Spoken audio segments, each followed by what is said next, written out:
what your comment, what your experience, what your question might be. Thank you. Oh, Before I start, I'm filming, so if no one wants to be filmed, let me know. This is for my documentary that's going on with my book down there. So I'm trying to do some promotional things at the same time as I'm doing this. So. My name is Aki. A few faces I remember from last week, a few people I do know personally. So it's going to be a beautiful thing for him to hear this. But my name is Aki, and I came to discussions with Encounter through Shannon Price. Me and Shannon met a while ago when I was a campaign manager for Mary Gaines, and she was helping Mary Gaines on her campaign, and she did her doctorate on me. So me and her became real close after that, because she seen my story and my struggles, and actually at the time what I was going through. So pretty much what I've been doing with her help, I've been going around like high schools and different groups and community centers and libraries, and I've been going around and speaking about my struggle and my book, and I'm trying to show people how I was the one that you guys are scared of. I was the terror in the neighborhood. I was the nuisance in the neighborhood. I was the one you was calling the police on, who was doing things outside of your homes. I was the one that was helping bring your property value down. I was the ones that destroyed the neighborhood. But now, I'm the one bringing back to the neighborhood because I'm building companies, businesses. I'm showing people that's like me other ways to go about it. But I need people like you to help me support this so I can help them and show them something different. Because there's a fear out there. It's a fear of the unknown. People want to know why the little kids out there doing things they're doing right now. It's because the fear of the unknown. They don't know what's on the other side. They don't understand God. They don't understand life. They don't understand struggles. And guess what? 80% of their moms and fathers don't either, because they're my ages. And people my age are the ones that's raising the next group of kids. And this is where the problem lies in that, because we was abused. I'm originally from Detroit, Michigan. My mom was pretty much a drug addict. And what we call in the streets, she was a dope fiend. Her whole mission was to put a needle in her arm and stay high. Her mission was not to take care of me, but I had a grandfather, and I had a grandfather, like many black stories in this world. My grandfather raised me. My mom was there, but my grandfather raised me. But in the midst of all of this, everyone in my family was involved in some type of criminal activity. The transport of heroin, pretty much. And I was exposed to this at a young age. This is all I seen. Every day of my life was something wrong. I was never told nothing right. But when I went to school, I was shown something right. So I had two lives I was living. I was a valedictorian, top of my class, graduated top of my class in Detroit, Michigan, 93. But at the same time, thank you. But at the same time, when I left school, I had to go home and sell drugs to take care of myself. It's a twist to everybody's story. It's a twist to every man's story. And this is my story. As I was growing up as a youth, I seen a lot of destruction in Detroit. Back in the 80s, it was one of the murder capitals of the world. I can walk down the street and see somebody shot.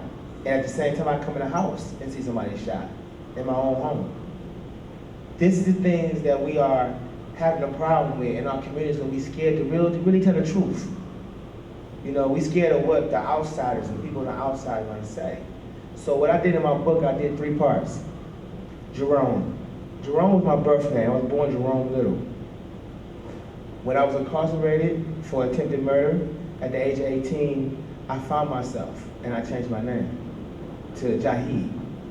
Now you guys know me as Aki because later on, years later, I ended up adopting a stage name which became my promotion set name, and I became probably one of the top 5 promoters in the city of Minneapolis. We're promoting acts, concerts, events.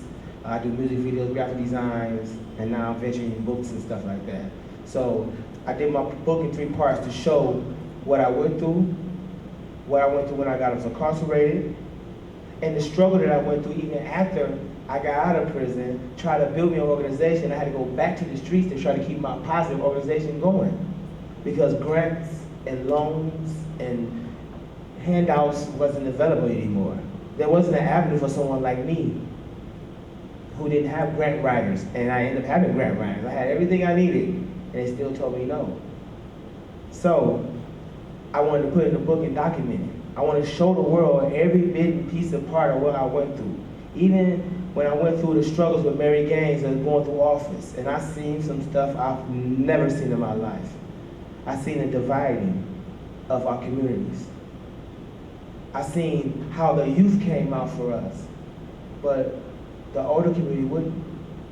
So there's a divide. It's a bigger divide in this country. It's not just black and white. It's not just those who do crime and don't do crime. There's the division between the young and the old. There's a division between the educated and the uneducated. There's a division from the ones who's poor and not poor. It's all about what one you want to tackle. What do I want to tackle? The heart. Because that's the only thing that saved me was my heart and my vision. Even to this day, when they told me no, I should have stopped, but I couldn't stop because I had so many people depending on me in my mind. So I kept going. I said, I know how to do this. And I turned back and got myself in trouble. Actually, Mr. Bradford helped me. He helped me. He came and he helped me. He helped me get less time so that I could come back out here and tell my story and get back on track. But people have to believe in each other, and that's what this book is about.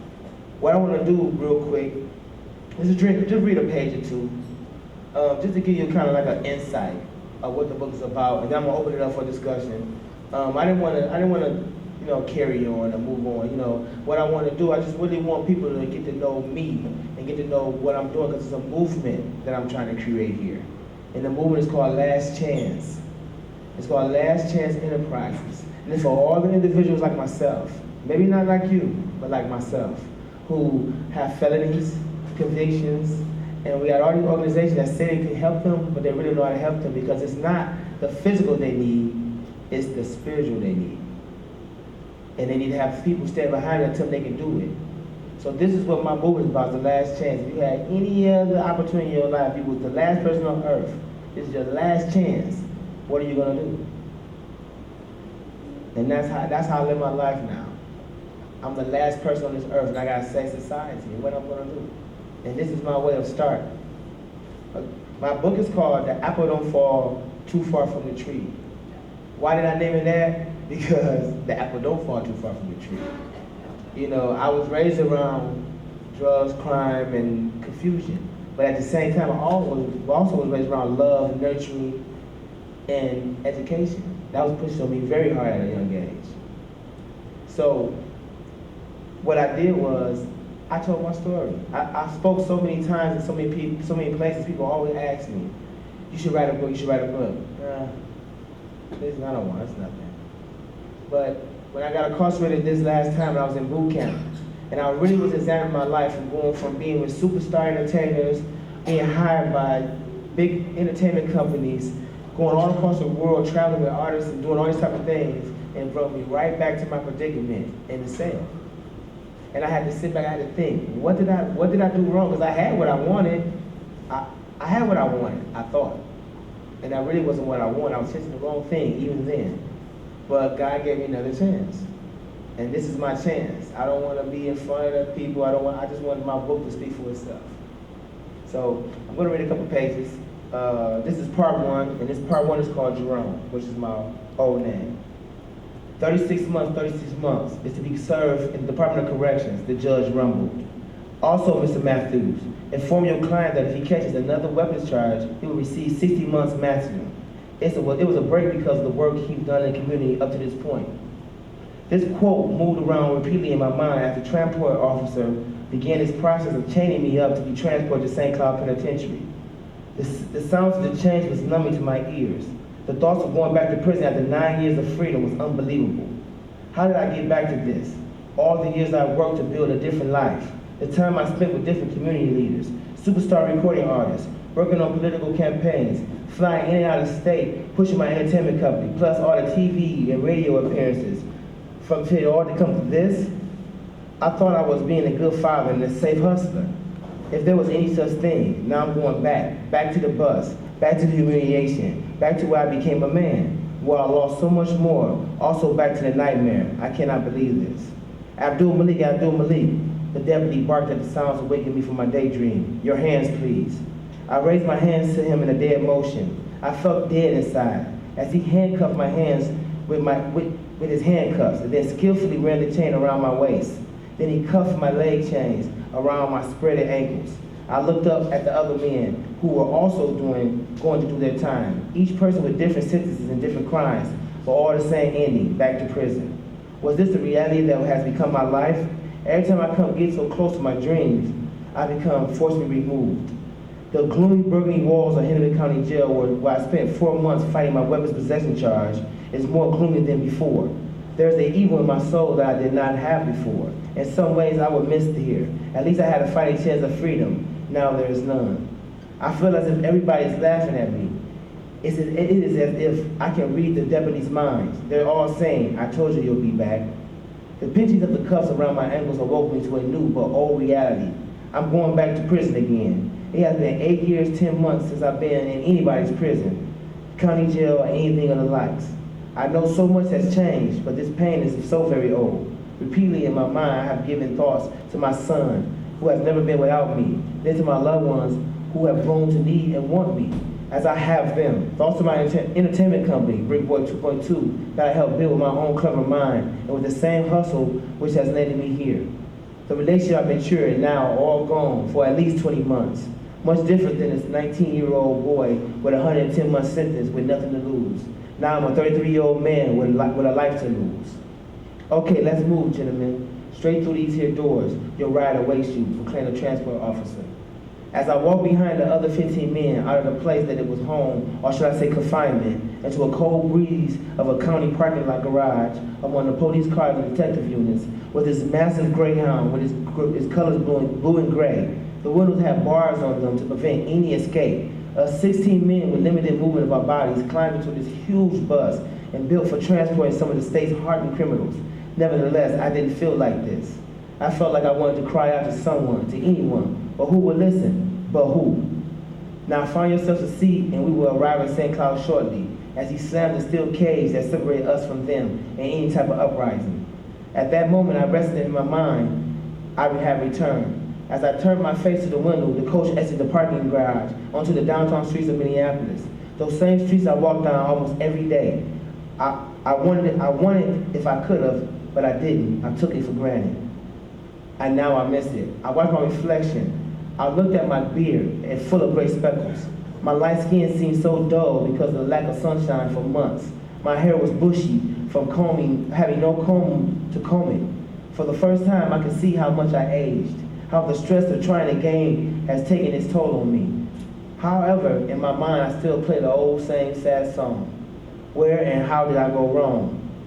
How can a man go from so high to so low? Will my son be affected as if I was when my mother had went to prison when I was young, removed from my life?